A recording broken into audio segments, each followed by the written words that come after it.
You're watching CBS 42 College Football Saturday pregame, presented by Pepsi. Well, there is no denying that the last half of Alabama's schedule is much more difficult than the first half. And as a result, if you've been looking at playoff predictions early on, Alabama may not be on a whole lot of people's top of the list because of who they have not played. So when we're 2.5 weeks out from the playoff committee making their rankings, don't be surprised if the Tide are not number 1 or number 2. We're going to give our picks right now. Where will they be at, though, this week? Yeah, I think this is, first of all, it's interesting. And you have to start blending who guys have actually played with what they actually look like. Right now, Ohio State is at number 6. Now, obviously, they've got an opportunity next week with Wisconsin. I think they're going to be able to show what kind of football team they are, but I also love Wisconsin. I can't do much with Clemson right now. I can't do No, I mean, we're getting to a point where we're halfway through. What have they done? They haven't looked like, and I'm sure, listen, I'm sure Dabo loves the fact that we're putting Clemson at number 5 right now. Alabama, to me, their offense is so explosive. How can you keep them out of the playoff? I still have my defensive concerns. Plus, the schedule. They haven't played anybody yet, so I'm keeping them at 4. Oklahoma, I think that they looked like a quality football team against Texas. I'm a Texas believer, which tells you a lot about who I'm picking right here. Oklahoma at number 3, maybe setting up for that Jalen Tua national title game, maybe in the back of my head. Again, Wisconsin, Ohio State next week. That's going to sort itself out. But Wisconsin, what is it, 4 or 5 shutouts right now from that defense? 4 total touchdowns given up this year. How can you argue against LSU at number 1 right now? Even the most homer of fans, LSU by a mile has the best strength of schedule in the country right now. So it is what it is. I have always given you credit for being a very rational committee member when I haven't been. I'm at that point where I'm getting there. I'm starting to really blend in quality wins and who I think is the best team in the country, because I was very inconsistent with that in previous weeks. Not anymore. I agree. I'm putting Clemson at number 6 just because they haven't shown anything. And it's going to stay that way. Clemson, I think, has to stay undefeated no matter what happens. 100% agree. If they're going to make the playoff, definitely. Oklahoma, I'm not as high on Oklahoma as you, just because the Texas win to me was good, but other than that, it's kind of been a mixed bag for me on the road and at home. I'm starting to believe in Ohio State. Man, did you see how good they looked against Northwestern last night? 52 points. They are only going to rise. Again, they haven't beaten a whole lot of teams. Michigan State, they look good in the second half. Look at what I did with Wisconsin. Yeah. I'm eating a lot of crow, folks, because of what Mike said last week that Wisconsin would bury Michigan State. They're a good team. They did. They're a good team. I did not think that would happen. I am putting Alabama number 2 just because I'm mixing the Texas A&M win I thought was good. Yeah. The South Carolina win now looks really good after what happened to Georgia. I'm putting the Tide up there, too, as a mix and match. And number 1, LSU, you've already said it. What's not to like about LSU right now? There's no flaw in their game. You and I were pretty close on this. Notice that Oklahoma, for me, I don't have them high, but you gotta think about how this is all going to change, especially if Ohio State's so low. They could end up being number 1. Well, and that's my thing, too. And as a committee member, I think they do this. Hey, Ohio State, next week you play Wisconsin. Go prove it to us. They have that all laid out in front of them. I think they're going to get every opportunity to go out on the field and actually move their way up in that top 4. Last weekend, Auburn fans knew it could not get any better than the way it ended against the Oregon Ducks. But really, it was a mixed bag for Bo Nix when it came to pressure, reading the pressure.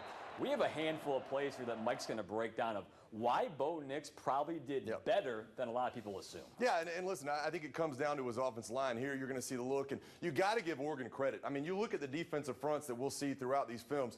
So many different defensive fronts, and here you're going to highlight the 2 guys on the right. It's a pretty simple twist game. You got 2 seniors on the right side of this offensive line, should be able to really handle it. They do not handle this, and all of a sudden Bo Nix, a true freshman, thinks he's got his back on the right side of this offensive line from his seniors. He's got pressure in his face. So what's the first thing you're going to do if you're Bo Nix? You're a right-handed quarterback. You're a true freshman. You're going to bail to the right. You're going to do everything you can do to get to that right-handed throwing lane. I thought Oregon did a nice job of mixing it up defensively up front to try to get him kind of flushed out of the pocket.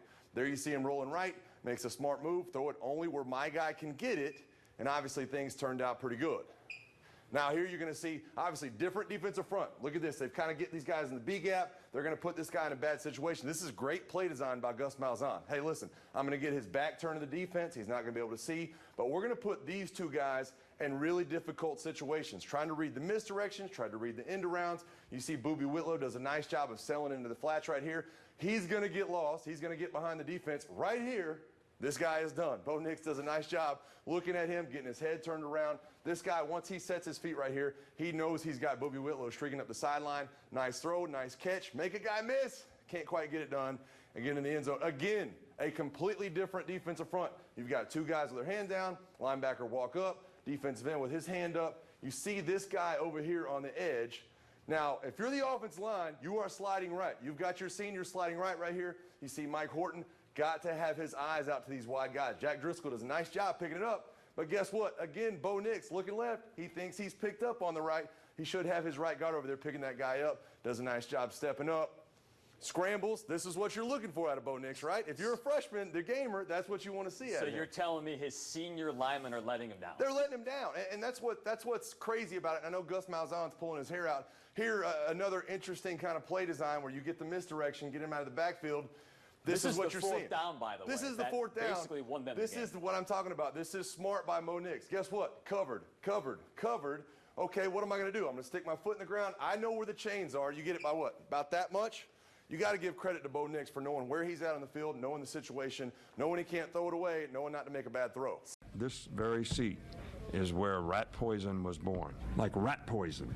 And when I hear things in the media about whether guys are first-round draft picks or they're setting great records, I'm asking them, are you going to listen to me or are you going to listen to these guys about how good you are? You made it way too easy for us this weekend. Not only the comment last weekend referencing 2017 at Texas A&M, but even Thursday night on the radio show, Coach brought up rat poison again. So, I mean, we don't have a choice, Mike. We've got to talk bad about this team. That's what he really wants. So, what's wrong with Alabama halfway through the season? Well, a couple of things. First of all, this run defense is on pace to be their worst ever under Nick Saban. Yeah, they've gotten to the point where you even see ex-Alabama players that are actually tweeting, commenting on this Alabama standard that they've set defensively. And I think it's a big deal. I mean, I don't think you can really understate how important this defense is going to be down the stretch, especially when you see offenses like Auburn, LSU. They've got to be able to step up and defend against the run. That's what they've been known for. They have not been very good at it this season. Here's one stat you have not heard yet. Did you realize that Alabama has given up 20 or more points 3 of the last 4 games? That has not happened since 2007 when you guys were on it. Isn't that ridiculous? It's crazy to think about, too, when you think about all the incredible defenders. And listen, there's a ton of talent defensively. They're just young, man. They haven't seen a lot of things. There's so many different offenses going in the SEC now. It's not just stepping up to the plate.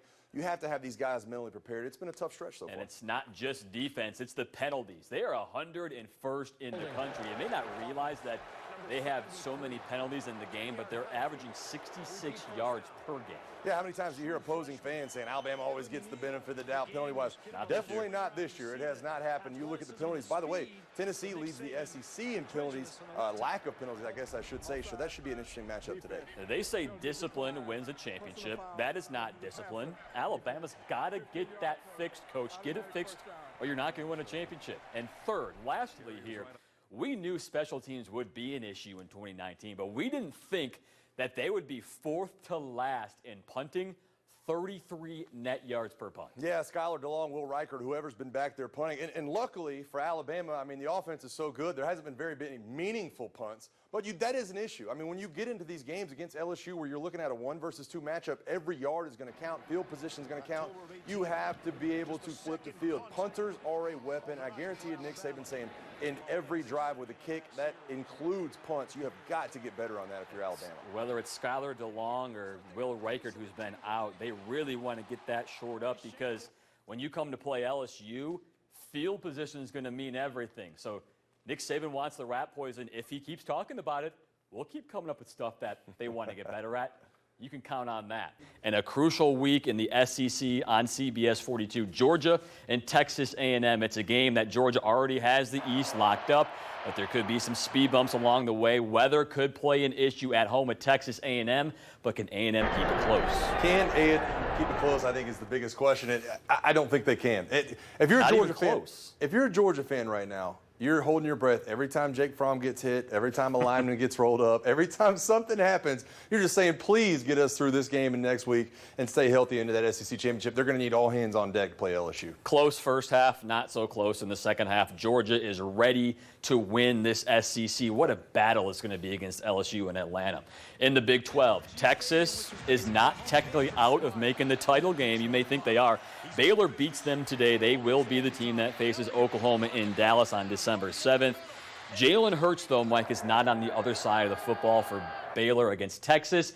That's why I think this could be close. Yeah, listen, Baylor's a good team. I think they had all their eggs in the basket. It's two reasons. All their eggs in the basket last week, they had the big letdown. And Texas, to me, has better athletes than Baylor does at this point. I think the athletes end up winning out this week. I got Texas in this one. Texas has 4 losses, right? They have not had more than 75 yards rushing in those losses. That's why I'm going Baylor close again. Look at you. Jalen Hurts is not there. That's the difference. That's the only reason why Baylor lost to Oklahoma. I'm just saying. You say 8 teams. What if I told you there was an 11-team model that can make people happy for the most part? How would it work? Well, you'd have all 5 Power 5 champions get in. They would all get a bye in the first round. It's exactly like the NFL model is.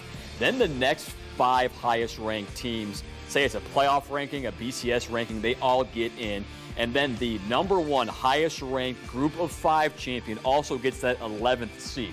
So we're going to break this down for you step by step and what that would look like if this season in 2019 ended right now. Let's say 5 conference champions. In the SEC, we have LSU. ACC is going to be Clemson, Big 12 Oklahoma, Big 10 Ohio State, and Pac-12 Oregon. You're on board so far, right? I'm definitely on board. And this erases the how good is my conference. It erases things for Oklahoma. Hey, win your conference, get into the dance. It erases that kind of thought of saying, how good is my conference? Is the Pac-12 good enough? Is the Big 10 good enough? The ACC so bad right now, but guess what? Clemson deserves to be. I'm great with this so far. Speed bump number 1. You have to get rid of conference championship games. Maybe we'll discuss that in a minute. Let's say LSU and Georgia were both undefeated, didn't play.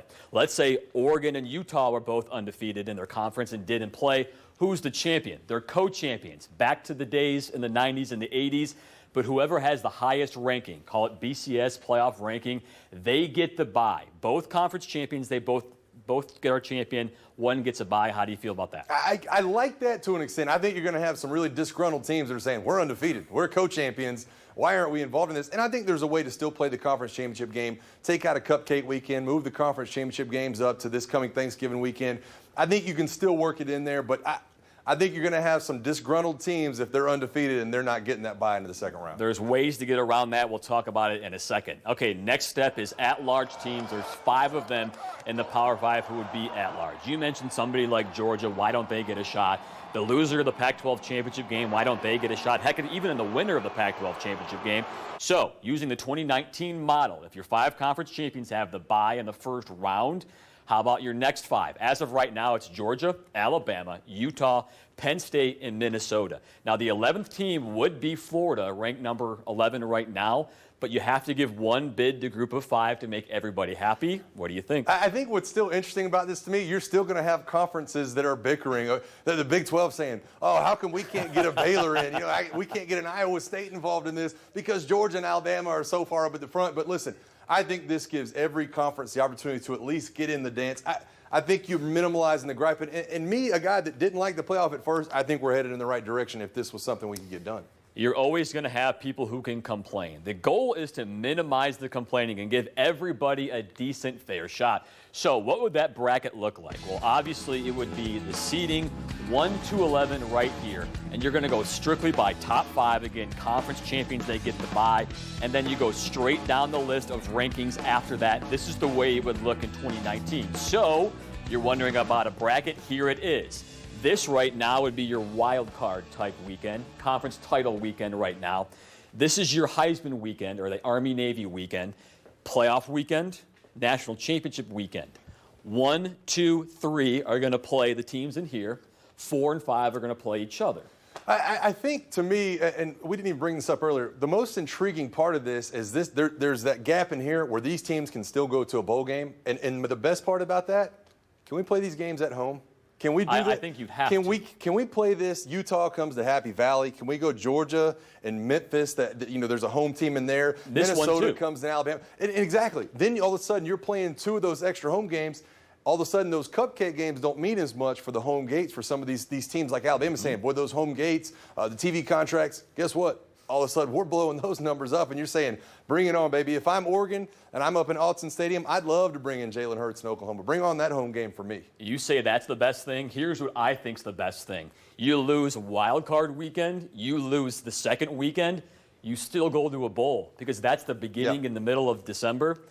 These teams are going to advance, right? You play in a New Year's Six bowl. If you lose the first 2 weekends, it doesn't matter. And if you are in this second weekend to start, you're never going to play more than 15 games, which everybody hates right now. Yeah, and to me, and this is not something you've even brought up, but I'm telling you right now, if they could get rid of Cupcake Weekend and back everything up, that would be the best part to me. Get rid of this Cupcake Weekend. We don't have to see Alabama blow somebody out by 50 or 60 points. We can actually see meaningful football games. You may be wondering who came up with this model, right? I can't wait to hear. Jim Harbaugh. I'm sorry. I'm Notice sorry. Michigan's not You in would. this, by the way. Oh, my goodness, right now. I'm taking it back. There was a national article that he said, hey, here's my idea.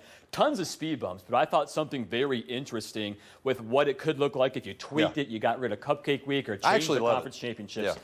We'll talk about an SEC championship weekend, by the way. But number one, you got to think that Alabama being ahead of Oregon right now, before maybe even beating Auburn next week as a trump card over the Ducks, could be the nail in the coffin for Alabama to maybe get in over Oregon. But we want to do something here on College Football Saturday, showing you a couple of blind resumes just to give you the fact that throwing out bias. You do know, Mike, that teams like Alabama and LSU all have that bias. Let's say Georgia loses to LSU in the SEC championship game. You got to have a number 4. So many one-loss teams want to say that they are going to make the claim to be number 4. You look at this blind resume, which team do you like? It's tough to say, right? Because a loaded question. The first thing you do as an Alabama guy and myself, I start looking at it going, okay, which one's Alabama? Right. I got to stand back from that one. I think it's very clear and very evident to myself which one's Alabama. I mean, listen, they all have their ups and downs. I think all 4 of these teams are very evenly thought of. You can look at strength of schedule, strength of record. You can look at what they've done against top 25. I think these are all talented football teams. You're going to look here at number 2 team, obviously right now, see that 13 and 17 on there and think, okay, they've probably got the best resume. But you don't know who those teams are. When you look at it violently, you don't know who those teams are. You don't know what the injury impacts have been. And really, it's kind of tough to piece together if you're not part of the committee and you don't have the whole picture. Well, the committee can try and claim all they want to have a blank slate. Alabama is the same as Minnesota, who is the same as the next team out there. But in reality, it's going to be very difficult for them to look at teams that they think in the back of their mind they're great recruiters. Historically, they're really good. We're going to show you here just who these teams are, of who these blank resume teams are. You're going to be very surprised at the one team as ranked wins against 13 and number 17. It's Penn State. Yeah. They're ranked number 8 behind Oregon and behind Utah. Yeah, and listen, Penn State's a very good football team. Guess what, though? We're about to find out a lot more about Penn State right now. Ohio State and Penn State have already kicked off, and that's the nature of the beast. To me, that's the game that Alabama lost against LSU last weekend. Penn State already has a couple of dings along the way. Now they're playing their LSU game, and Bama didn't slip up along the way. They didn't lose to a Minnesota along the way. Now, they haven't played a Minnesota, as you can see by the track record, but Penn State's going to have that opportunity. You see the good wins, but you see the bad loss as well, and you start to piece some things together. That's the thing. I mean, if Georgia were up on this, you would say their resume, oh, man, they beat Notre Dame. They beat Florida. They also lost to South Carolina. So it's kind of, you kind of have to weigh things out and really see what the resume is and how good they've been, but also how bad they've been. The committee makes it clear. They value big wins over bad losses, number 1. Yep. And eye test is also number 2. But you look at a team like Oklahoma, who the committee does not like this team. You can tell they don't like Oklahoma. Yep. They don't like Baylor. They don't like Penn State, and they don't like Minnesota. Is the Big 12 out in your mind unless massive chaos happens? I think they are. And it started last week when you saw Oklahoma come out at number 8 in the rankings last week. You kind of scratch your head and think to yourself, man, why is Oklahoma so far down? They've got Jalen Hurts. They've done a number of good things. But you're right. The committee does not seem to like them. Big, huge comeback from behind win last weekend, 28-3, I think it was at one point against Baylor. They jumped one spot. It's like, oh, man, how much grit did they show? How much talent did they show down the stretch? They jumped one spot. And it was a good, undefeated Baylor team that they beat. They jumped one spot. I think the committee has kind of set sail in the Big 12 for now. Just the way that Texas looked against an LSU football team, some of the other cross-conference games, Big 12 just haven't been very good. Pac-12 does not want chaos. They want Oregon and Utah, the two teams in the debate with Alabama right now. And we're going to talk all about that in the next couple of weeks. So we know some Auburn fans are not very happy with Bo Nix right now, but you look at his numbers overall, they're very comparable to a lot of big-time college football quarterbacks. His good games have been very good. In their 5 wins, 10 touchdowns, only 2 interceptions, 60% completion. What more could you want? Well, really, it's the big games where Bo has struggled. The only 2 ranked teams they played, LSU and Florida, a way different story. 4 interceptions, 42% completion. But here's the deal. Every freshman's going to have these growing pains. If you call it the good, the bad, and the ugly, the good news is Bo Nix has moxie. He knows how to step up in big moments. Think Oregon late, Texas A&M, and he's already getting really good at running the ball, which Gus Malzahn loves to hear. The bad news is he's decision-making not that great yet, and he's not seeing the field as well as they want him to because he's a freshman. So if you take the good with the bad, you can have ugly, but as long as they win, who cares? Think end of the year, Georgia, Alabama, both at home. Bo Nix can look ugly, but Auburn might still have a chance to win, Simone. Unequivocally better in every member's mind. That could be a problem for Alabama. You can't assume the Tide will make the playoff, even with any kind of win over Auburn. They've got to be convincing, and even then, still might need some help. Let's call it a 3-step process for the Tide. Step number 1, Saturday. You beat Auburn, you're still in it. Math says 65% chance to win that game. Step number 2, get some help from other teams behind you who can win their conference championship. So this weekend, you want to root for Oklahoma State to beat Oklahoma, Colorado to beat Utah. But even if those things don't happen, conference titles next week still in the mix. Don't forget step number 3. Everybody's just assuming LSU is going to beat Georgia for the SEC. But if they don't, there is no path for Alabama unless major chaos goes on with the top 3 teams. Much has been made of this Auburn drought in Death Valley, 20 years, 1999. But you know the worst part? They have found every way imaginable to lose. And look at the last 3 as an example. 2013, Auburn goes down 21-0 when they get off the bus. It was too much to overcome. That team loses that game at 35-21, although they did go to the national title game that year. 2 years later, Leonard Fournette made them look like children. Varsity versus JV, 3 touchdowns, 225 yards on the ground. They had 245 total as a team, and it was lights out very early, 45-21. And then 2 years ago, they thought things were looking great. Up 21-0 really early in the game, and then disaster struck. LSU scores 27 straight to win the game outright, and it's got these Auburn fans thinking, what is with this monster under the bed in Baton Rouge? We can't get rid of it. He's still there every time we go. In November, they came back and they won the 2nd national title under Nick Saban. And so here we are again in 2019. You know, so much is made about comparing 2011 to this season, but if you look closer, they could not be more different. Back then, emphasis running the football. This season, neither team tops 50 in the rushing stats. 2019, all about air attack, right? Well, back then, 2011, passing at a premium. LSU does not even crack 200. And this season, both setting records, both in the top 5. On the other side of the ball, we knew defense won championships. Think 9-6 game of the century. Both obviously top 5 in defense. Can you believe neither team inside the top 15 right now in total D? So you look at all these numbers. What do they mean? Well, there may only be one that really matters on Saturday. How many points will LSU score? Since 2000, when they began this rivalry, they score more than 20 points, they're 7-1. When they score less than 20, they're 2-10. So that number, 20, might be the magic one this weekend. Turned out that it did hit him just before 10 yards, 9.5 yards, and that did it. 48-41 was the final. So now you have an Oklahoma team who may or may not be out of this playoff discussion, but you want to know who really benefited from that loss for Oklahoma today?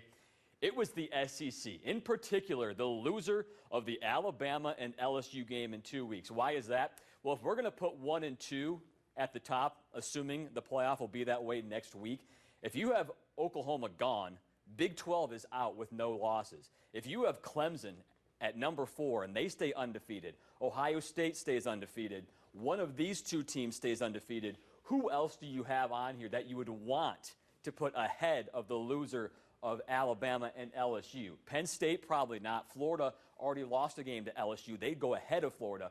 You see the problem every other team has here over the loser of Alabama and LSU. We talk so much about the SEC getting 2 teams in. What happened to Oklahoma today, that was the exact path this conference needed.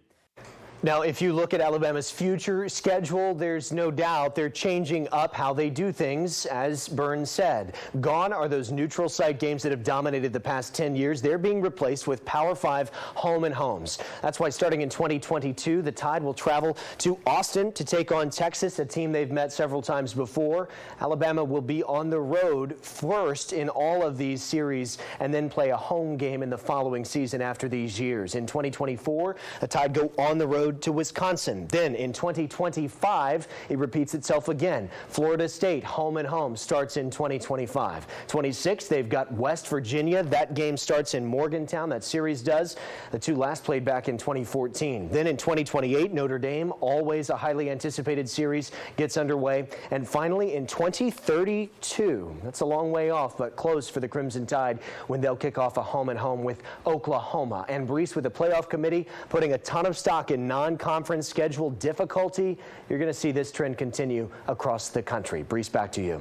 And we did hear Greg Byrne talk about group of 5 teams and really scheduling big-time opponents. These 4 are certainly doing it. USF, of course, going to play Alabama, a 2-for-1. And look at those 2 Florida teams they're going to play as well. They've got to do this, right?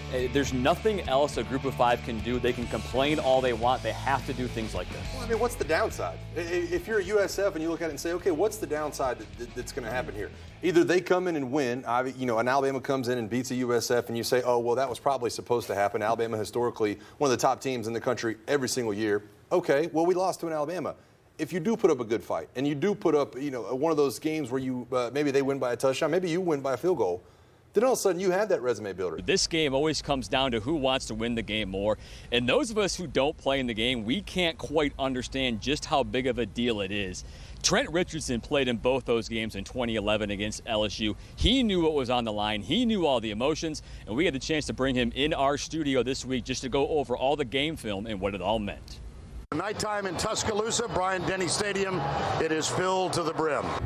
They dubbed it the game of the century. Did you feel like it was the most important game you've ever played? No, not really. I just felt like it was the next game. But I knew it was big for the university. I knew it was big for the world because LeBron James was there, Rick Ross, D-Wade was there, Jaleel White, Steve Urkel was there. It was a lot of people was there, man. McCarron, he's got Richardson wide open. Flies by Eric Reed. Breaks another tackle and is banged out of bounds. You guys went 2 drives, 110 yards, and no points. Yeah, that's not our football, man. And for that game, it should be no reason we should get down to the red zone, at least 35 on out, and we're not getting in the end zone. Like, we're moving the ball. We're doing what we want to do. We just, shooting ourselves in the foot. LSU remains undefeated. When they made it, it was more like, oh man, like how? Like why? Have you had a more demoralized locker room ever? No, that was it. That was it, man. Because like we worked so hard, and we knew what that game was going to take, and we knew, what was on the line. At this time, you lose one game, you might be out the national championship.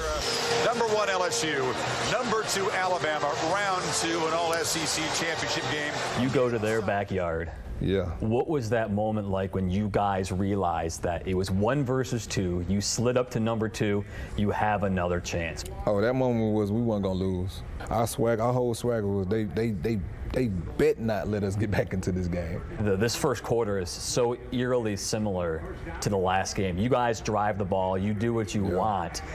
And then here you are again, we've got to kick a field goal just to get points. Yeah, in my head, man, it was like, we're not going through this again, man. Like, we can't.